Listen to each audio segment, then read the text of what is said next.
tardes, soy Santiago Vera y estoy encantado de compartir un enseñamiento con José Miguel. Formo parte también del Ateneo y de la agrupación de Izquierda Unida del PC de las Rozas. Y bueno, pues soy de Foro por la Memoria y bueno, pues tengo el honor de presentaros la exposición La Segunda República, Esperanza de un Pueblo, que hicimos en 2006. Y bueno, pues ahí las asociaciones de memoria histórica, pues fundamentalmente nos hemos encargado de reivindicar o de intentar tapar los huecos que parece que las instituciones y los partidos políticos pues no habían hecho su papel desde la transición, ese denominado pacto tácito de silencio, de no mencionar o de no hablar del pasado, ya fuera de la dictadura, ya fuera incluso pues, de la Segunda República como precedente democrático previo a la democracia actual. Entonces, bueno, pues entre las actividades que hemos hecho en el Foro por la Memoria, pues además de las exhumaciones, pues a lo mejor lo más mediático, lo más conocido, pues también actividades divulgativas de este tipo.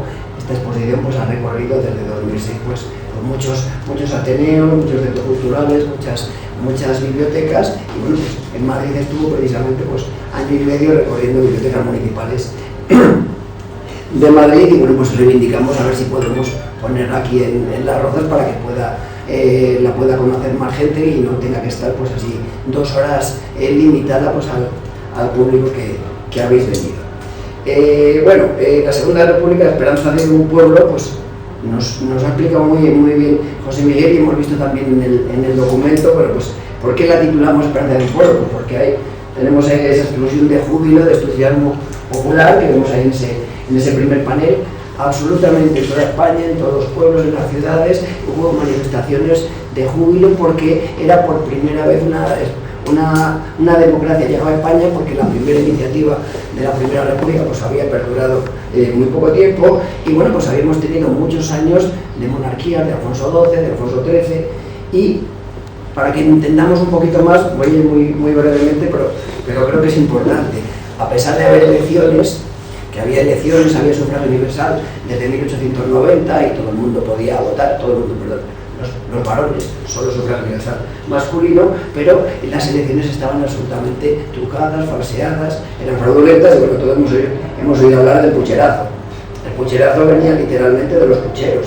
Esos pucheros estaban llenos de votos, y esos votos se llevaban a las elecciones, a las mesas, y bueno, pues se volcaban, si hacían falta número de votos, pues se volcaban, y si sobraban, pues se guardaban los que hicieran falta. Y bueno, pues tenemos aquí el mapa de España.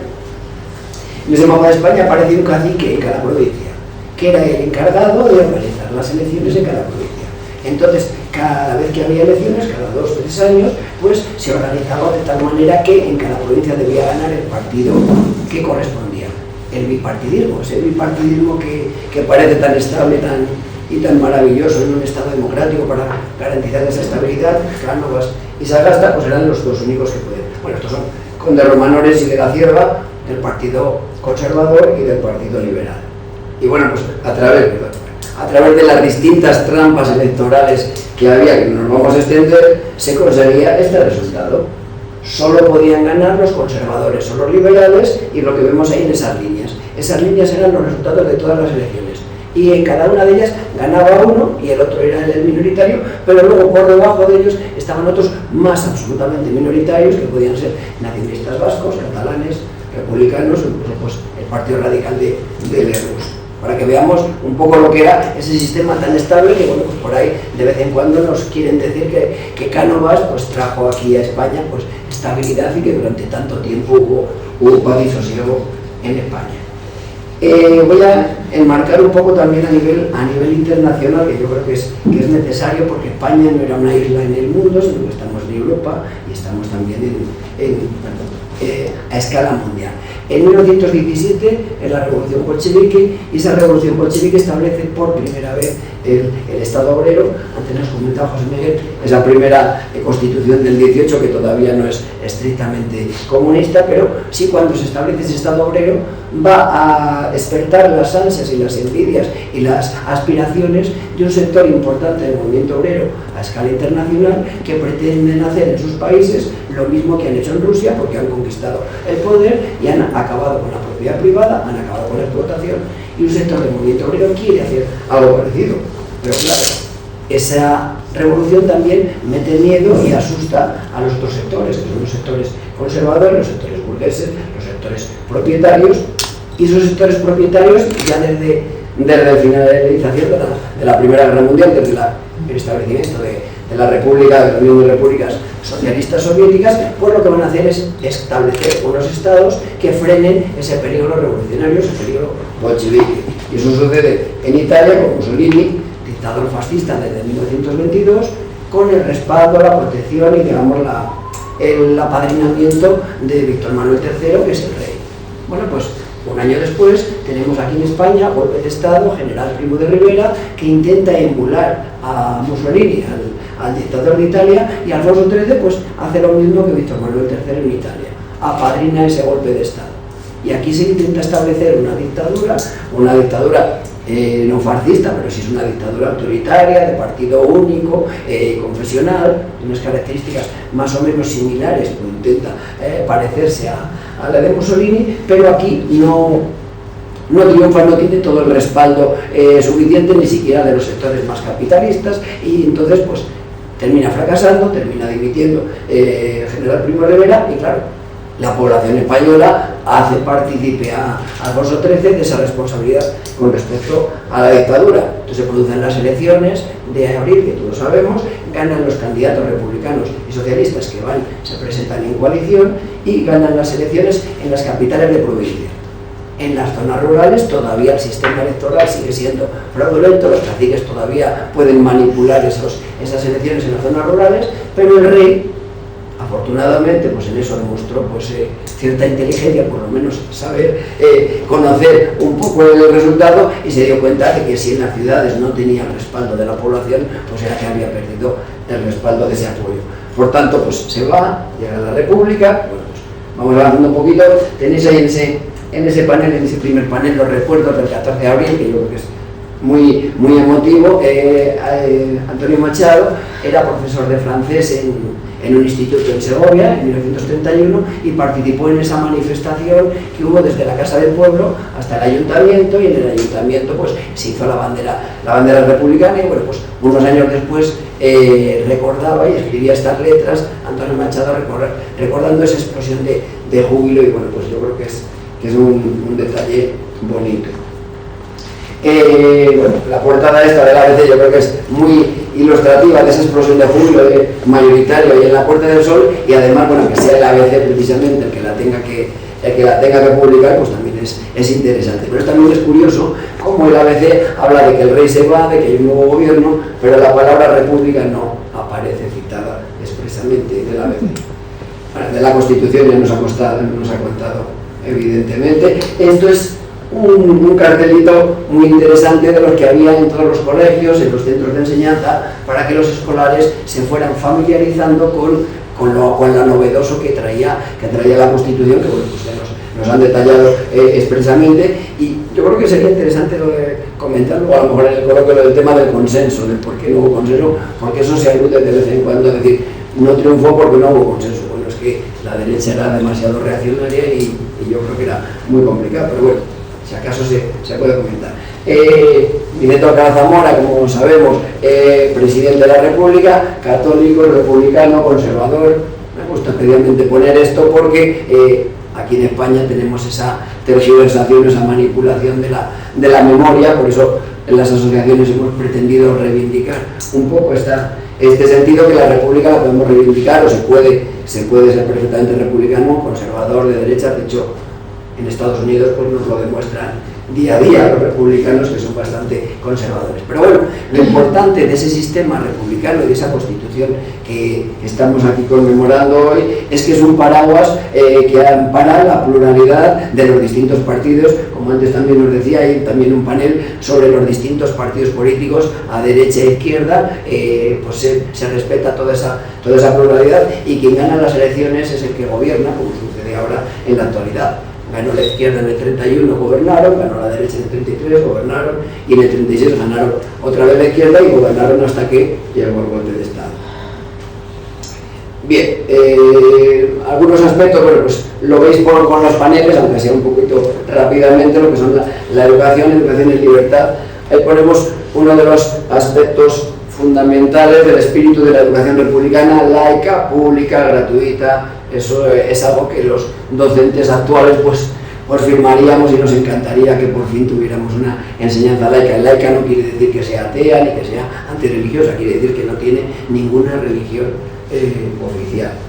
Bueno, las escuelas, que antes también en el documental pues aparece, bueno, pues esta es una de las miles de escuelas que se crearon en el primer bienio. Esa es en Balsaín, en Segovia. Uno de los detalles, yo creo que es interesante, los palacios que ahora son patrimonio nacional, y palacios que en la época de la monarquía solo disfrutaban de ellos los reyes, bueno, pues automáticamente pasan a ser patrimonio de la República, es decir, patrimonio de todos los españoles, y desde el verano del 31 van a recoger, van a colonias veraniegas, colonias de vacaciones, para que los niños escolares de toda España, bueno, pues muchos de ellos salgan por primera vez de sus pueblos y bueno, pues encima estén disfrutando de lo que antes solo disfrutaban los reyes. Esto es el Palacio de Riofrío, en Segovia, que bueno, pues yo creo que es un detalle interesante. La cultura para el pueblo, las misiones pedagógicas, yo creo que es suficientemente conocido, pero no por ello pues vamos a dejar de hablar de ello, porque es una de las experiencias, pues yo creo que más interesantes, más apasionantes y también más democráticas, porque es llevar la cultura al pueblo. Y como antes veíamos en el documental, si el 60% vive en las zonas rurales, todo ese porcentaje de población está absolutamente ajeno a todas las manifestaciones culturales, de museos, de teatros, de cines, etcétera, etcétera. Y la República, el gobierno del bienio progresista considera que es necesario llevar la cultura al pueblo, y a partir de ahí pues van a llevar pues reproducciones de cuadros, ya sean de los fusilamientos del 2 de mayo, de Goya, o ya sean las Inmaculadas de Murillo. Uno de los aspectos que suceden en el segundo bienio, en el bienio conservador, es que se paralizan absolutamente todas las reformas, todas las modernizaciones, incluidas las misiones pedagógicas. Eso sí que es tremendo, porque acusaban de que llevar la cultura pues era ideologizar a la población. Evidentemente era hacerles madurar y hacerles llegar esa cultura. Tenemos aquí, bueno, pues cómo tenían que ir en aquella época, pues a veces tenían que ir en burro, atravesando pues charcos, barros, etcétera, y hay bastantes documentales sobre esto muy interesantes. Viendo cine por primera vez, bueno, pues es espectacular por ver el entusiasmo y la sorpresa de ver algo que de lo que no habían podido disfrutar, escuchando música, se hacen coros populares, se llevan pues esas reproducciones de cuadros, y además con un fin de llevar también a los escolares para que vayan aprendiendo, para que conozcan ellos esos cuadros, que además los hacen artistas realmente de primer nombre, los que hacen las reproducciones de estos cuadros. Teatro también, por ejemplo en La Baraga tenemos ahí el cartel, pues, todos sabemos, Federico García Lorca, es un grupo de estudiantes universitarios de la FUE, de la Federación Universitaria Escolar, el sindicato republicano, el sindicato de estudiantes republicanos, que bueno, pues que van por toda España, pues recorriendo esos pueblos y llevando la cultura. Participan en las misiones pedagógicas, es muy interesante porque participan gran número de intelectuales y de estudiantes, fundamentalmente estudiantes de magisterio de las distintas provincias, que se apuntan a estas excursiones, a estas misiones pedagógicas, misiones laicas, que llevan esa cultura. También pues el Guiñón, lo vemos. Lo que antes comentaba José Miguel, lo de España ha dejado de ser católica, además de lo que comentaba él, es importante también tener en cuenta lo que pretendía decir Azaña, lo de siempre. Era un discurso por muy largo y extractaron ese titular, pero lo que prevenía decir, la religión es un sentimiento que afecta a la conciencia de las personas, y el Estado lo que debe garantizar es la libertad de la conciencia de las personas, pero el Estado no debe tener ninguna religión oficial. Y eso yo creo que es lo fundamental, y que bueno, pues estamos en el siglo XXI y ya va siendo hora que el Estado no apadrine ni respalde ni favorezca a ninguna confesión religiosa con respecto a las otras. Pero sí que hay que tener en cuenta otro detalle. Durante los 5 años de libertad religiosa, de libertad de conciencia, lo que hay es una obligatoriedad, como antes nos decía José Miguel, cada confesión religiosa tiene unos derechos y unas obligaciones, y todas tienen los mismos. Y si un sindicato tiene que pedir permiso para hacer una manifestación del 1 de mayo, la confesión religiosa católica tiene que hacer una petición para hacer su manifestación de Viernes Santo, de Jueves Santo, lo que quieran. Pero claro, la Iglesia Católica no estaba acostumbrada a pedir ningún permiso porque siempre lo habían hecho porque era la tradición y era la costumbre. Pero también conviene tener en cuenta que tenemos ahí al lado un bautizo evangélico. Esa libertad de conciencia quiere decir que además es otro de los detalles importantes. Todas las confesiones religiosas tienen los mismos derechos, las mismas obligaciones, por tanto todas pueden hacer su publicidad. Y una de las cosas que más le preocupaba a la Iglesia Católica era esa competencia, era que llegaran los evangélicos, ¿no? Evangélicos con sus Biblias en castellano para poderlas vender y que cualquier español pudiera leer la Biblia y no tuviera que escuchar la interpretación que da el cura, que era el que tenía el monopolio de la interpretación de la Biblia en el catolicismo. Entonces es uno de los aspectos también importantes. Los obispos hacen unas pastorales durísimas contra la libertad de cultos, contra la escuela laica, es especialmente grave, pues hay algunos obispos, algunos obispos que hacen pastorales pues hablando de barraganía, de unas palabras que salen en la prensa. El obispo de Segovia, Pérez Platero, era uno de los más reaccionarios precisamente también en esas críticas. Bueno, el tema de los incendios, de la quema de conventos y demás, que durante todo el franquismo pues han bombardeado y que todavía hay algunas personas, incluso con estudios, que dicen, bueno, es que la República quemaba conventos y quemaba iglesias. Bien, durante el periodo republicano del 31 al 36 hay episodios muy puntuales de quema de conventos que en ningún caso es la República la que los quema. Son ciudadanos que queman conventos, que son brotes anticlericales que había habido a lo largo de la historia en España desde el siglo XIX. Hay brotes anticlericales en el trienio liberal del 20 al 23, etcétera, etcétera. Posteriormente, cuando sí que hay quema de conventos y asesinatos contra religiosos, es ya en la guerra civil, en la que hay asesinatos también de jornaleros en la zona franquista.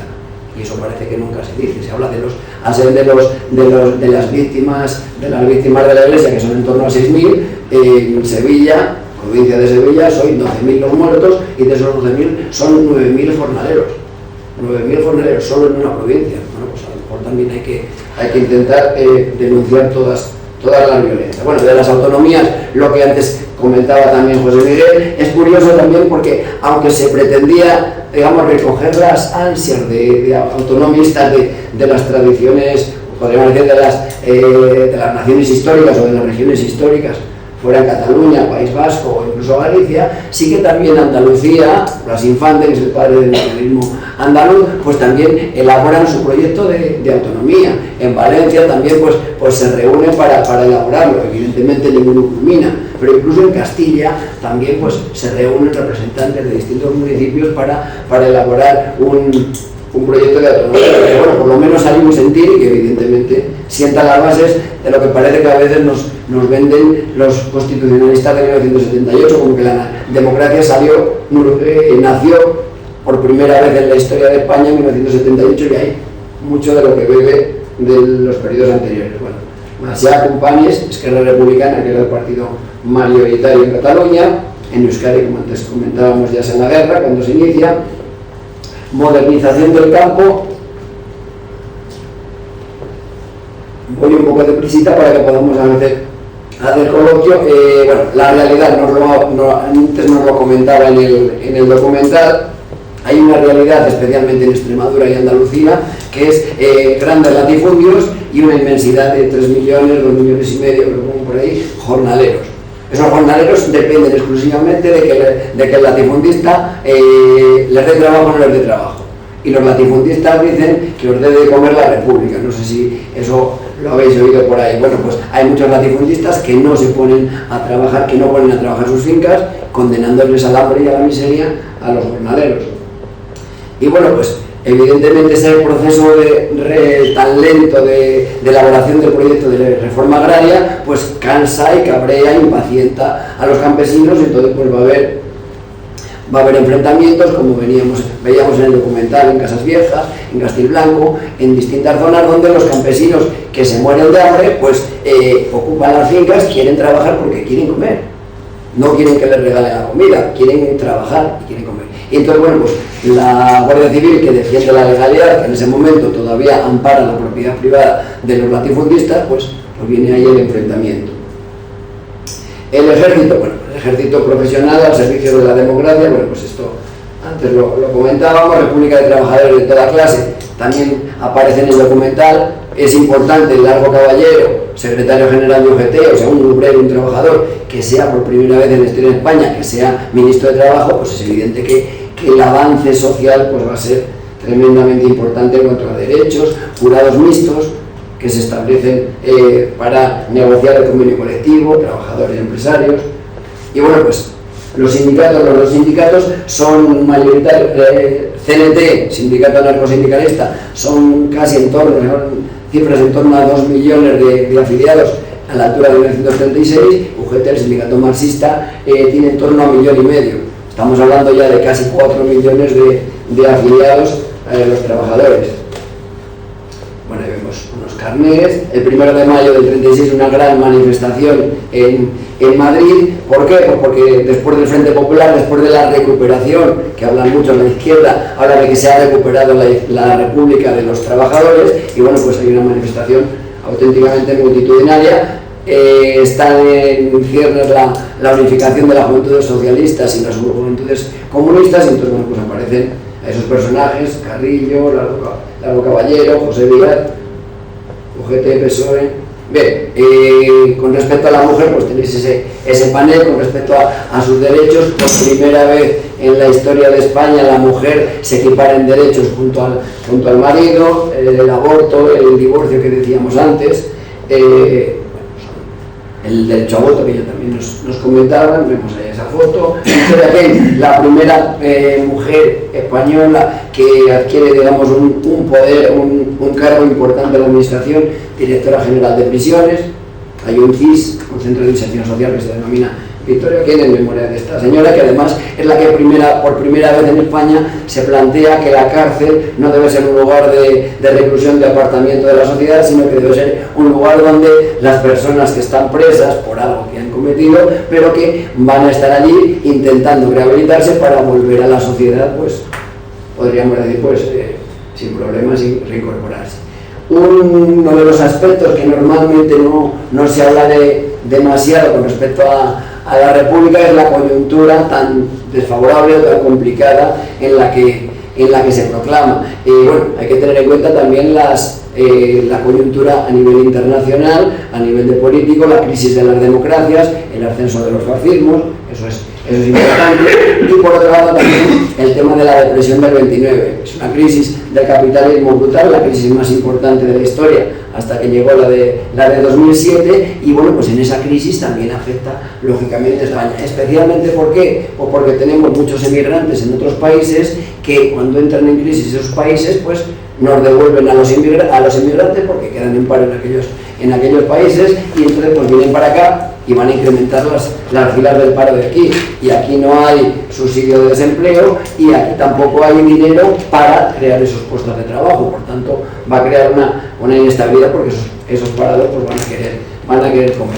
El capitalismo, la gran banca, la burguesía, la patronal, pues evidentemente no son proclives a la República, no son proclives a estos derechos, que además está dando más protagonismo a los trabajadores que a los empresarios, y bueno, pues eso les duele, les afecta. Mayoritariamente son conservadores, y son los que van en un estado capitalista, como era en ese momento España también, pues si los capitalistas, los que tienen el dinero, no invierten, pues no generan puestos de trabajo. Entonces la coyuntura económica no va a beneficiarse de esa inacción, podríamos decir, de los capitalistas. Aparte que hay muchos también, además de los latifundistas o los agrarios, también hay muchos empresarios que se llevan el dinero a Suiza ya en ese momento, porque no les gusta el sistema que hay aquí. Bueno, después de ese bienio progresista, que es todas las reformas que aparecen por aquí, viene el bienio conservador, ganan las elecciones en noviembre del 33, y bueno, pues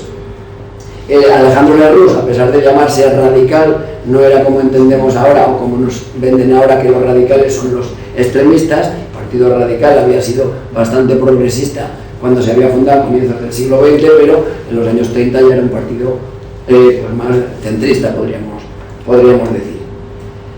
Y volvemos al marco internacional. Año 33-34, en la Unión Soviética acaba de terminar el primer plan quinquenal, que no es que fuera el triunfo que quería vender Stalin, obviamente, pero la Unión Soviética se está convirtiendo en una primera potencia económica a escala mundial y es el país de los obreros. Es el país de los obreros, donde no hay capitalismo, donde no hay propiedad privada, y entonces esa ilusión que tenían muchos de los trabajadores, pues se ve alimentada, se ve reforzada, porque la Unión Soviética está empezando a florecer como país, como potencia, y además los países capitalistas están sumidos en una profunda crisis y están con esa depresión del 29. Entonces, eso conviene tenerlo en cuenta para ver cómo hay un sector del movimiento obrero que se inicia más o simpatiza más con esa revolución, con ese, digamos, sector más bolchevique, pero también, claro, el sector conservador. Cuanto más se soliviantan los ánimos, como podríamos decir, cuanto más se animan hacia la izquierda, pues los de la derecha se asustan un poquito más. Y tenemos que Gil Robles viaja a Alemania en 1934, y en Alemania en 1934 ya está Hitler en el poder, ya lleva un año gobernando. Y Alemania en 1934 ya no es una democracia. Y viene aquí a España diciendo que Alemania, pues que bien se organiza. Y que eso es algo pues importante y que hay que tomar nota de los países que están bien organizados. Y estos carteles, pues yo creo que también hacen un poco de la idea de lo que plantea. Estos son mis poderes, dadme la mayoría absoluta y os daré una España grande. Y tenemos ahí unos militantes de la Juventud de Acción Popular, con sus banderas, con su parafernalia, podríamos decir, una pose ciertamente paramilitar, y la CEDA, que sí que había sido el partido más votado en el 33, en noviembre del 33, pero no gobernaba el Partido Radical, y la CEDA estaba apoyando desde fuera, pues en el año 34 considera a Gil Robles que ya deben dar el paso y gobernar. Y para la izquierda, pues eso es un paso, es abrir la puerta al fascismo. Evidentemente la CEDA no es fascista, pero la juventud sí que podríamos decir son protofascistas o por lo menos cercanas, y Gil Robles, pues digamos, simpatizaba más con Hitler que con otras ideas. Y además hay que recordar que Hitler inicialmente pues subió al poder, aunque ganó unas elecciones, pero subió arropado y apoyado por los demócratas cristianos, que eran correligionarios de Gil Robles. Entonces amenaza a la izquierda con una huelga general cuando entre Gil Robles en el poder, que es lo de octubre del 36. Bueno, sí. Ahí arriba de la Puerta del Sol ponía Anís Belmont. Que es donde luego el tío Pérez. Sí, allí detrás, una bonita. Anís del Mundo.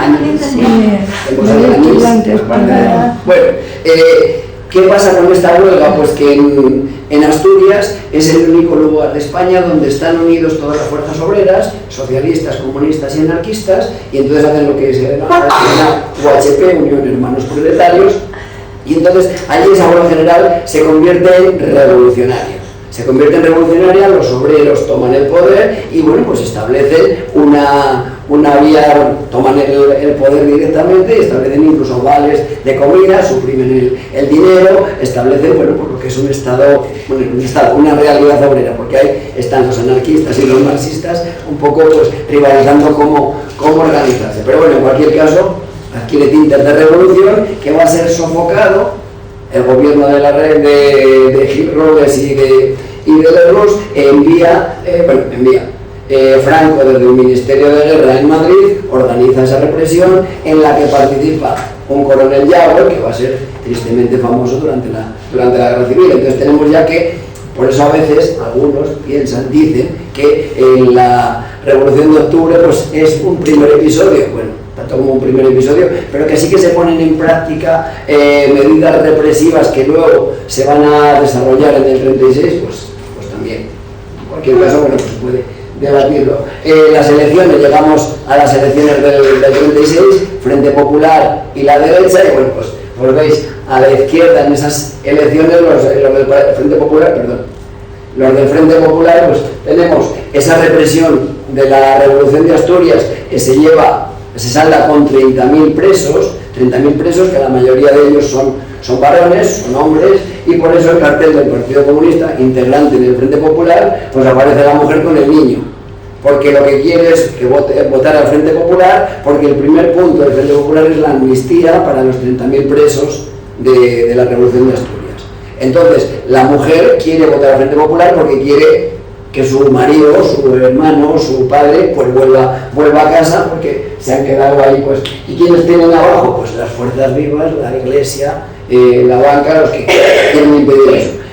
A la derecha, ¿qué es lo que tenemos? Pues tenemos Acción Popular y pues tenemos aquí un ejército fuerte y sano, garantía de paz y neutralidad.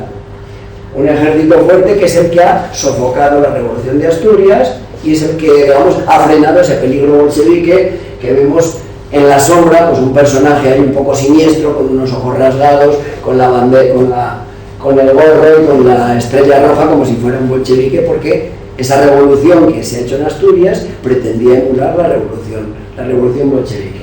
En cualquier caso, eso es la realidad que hay en las elecciones de febrero, de cierta polarización entre la izquierda y la derecha contra la revolución y sus cómplices, los que defienden la revolución de la izquierda y los contrarrevolucionarios. Y bueno, todos sabéis, gana el Frente Popular y a partir de esa victoria del Frente Popular es cuando los militares pues están organizando, empiezan el ruido de sables directamente ya es organización y planificación de un golpe de Estado. Hay algún militar que incluso pues quiere anular o habla con Joaquín Chapaprita, creo que era el presidente del gobierno, para decir mejor anular el resultado de las elecciones y establecemos y frenamos en lo que se pueda venir encima. En ese momento Chapaprita, que es un demócrata, dice no, aquí hay que aceptar el resultado y que gobierne el que ha ganado. Y a partir de ahí pues se organiza el golpe y el protagonista es el general Mora, el director del golpe. Franco va a ser el máximo protagonista después, pero en la preparación es el general Mora. Y en ese general es el que organiza, planifica, prevé y establece unas directrices de cómo se va a llevar a cabo ese golpe de Estado en toda España, en cada provincia, en cada guarnición, quién tiene que tomar el poder, cómo se tiene que organizar todo. Pero hay un aspecto que es especialmente importante, por lo menos para mí, porque es lo que supone luego después. Y de la represión ha de ser en extremo violenta para reducir lo antes posible al enemigo, que es fuerte y bien organizado.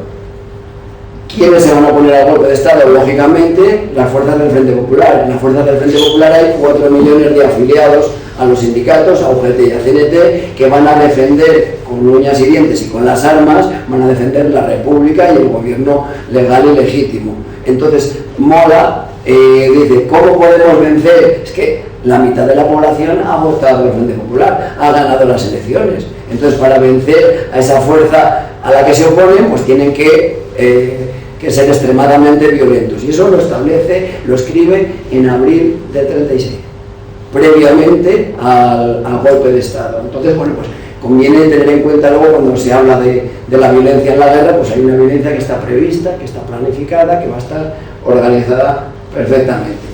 Y bueno, pues paralelamente a esa preparación del golpe por los militares, pues hay una preparación del terreno, del calentamiento, podríamos decir, del ambiente, en el que participa y el protagonista, pues José Antonio Primo Rivera, el hijo del dictador, que es el jefe de Falange, que es el partido fascista español.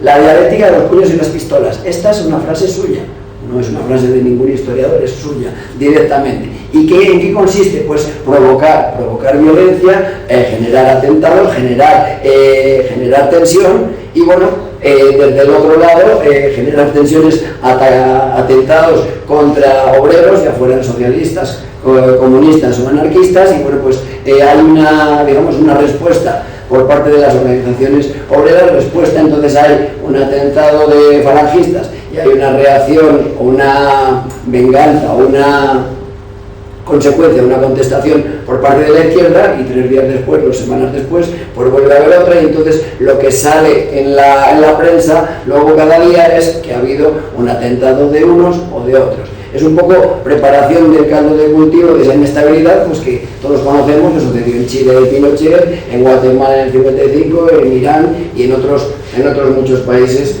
con el tema de los golpes de Estado. Y bueno, pues el final de esta escalada de tensión y de atentado y de asesinato, pues es el asesinato del teniente Castillo el 11 de julio, teniente Castillo de ideología republicana, teniente de asalto, y bueno, pues la gente de su escolta o de su grupo más cercano, pues como venganza, pues asesinen a Carlos Sotelo. Pero, evidentemente, esto no es la causa de la guerra civil, sino simplemente es el calentamiento, digamos, la escalada de tensión que va paralelo a esa organización militar que es la que establece el golpe de Estado. Y bueno, pues ese golpe de Estado, como todos sabéis, es el 17 de julio, y pues ese golpe de Estado que empieza en África y que se va a extender por la península, en algunos sitios triunfa esa sublevación, pero en otros lugares son las fuerzas obreras organizadas las que se arman, las que luchan, las que se enfrentan a ese golpe de Estado y paralizan o frenan. Y claro, al no poder frenar el golpe en toda la España y al no poder triunfar el golpe de Estado en toda España, pues ese golpe de Estado se convierte en guerra civil. Y bueno, eso es el capítulo siguiente para otro día. Vale, muchas gracias.